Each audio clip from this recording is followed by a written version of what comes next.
नमस्कार, मी मिलिंद भांगरे. आपण पाहत आहात आंबेगाव 24 तास. घोडेगाव पोलीस स्टेशनचे API सागर पवार यांच्या मार्गदर्शनाखाली मोटरसायकल चोरी करणाऱ्या चोरास नाशिक येथून ठोकल्या बेड्या. पुढील तपास घोडेगाव पोलीस स्टेशन करत आहेत.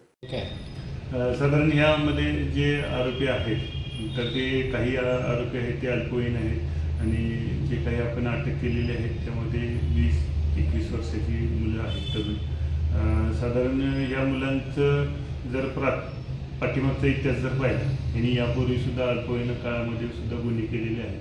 यामध्ये नाशिक येथे पण गुन्हे दाखल आहेत आणि आपल्या मंचर पोलीस स्टेशनला पण गुन्हे दाखल आहेत. त्याचासुद्धा सगळ्या माहिती घेऊन आपण त्या प्रमाणे पण तपास करतो. किती मोटरसायकलची चोरी केल्याचं निष्पन्न झालं? आपल्याला 30,000 रुपयाची एक मोटरसायकल आता रिकव्हरी झालेली आहे. अजून काही आपल्याला त्या आरोपीच्या पोलीस कस्टडी दरम्यान जी काही माहिती मिळालेली त्याप्रमाणे पण तपास करतो आहे.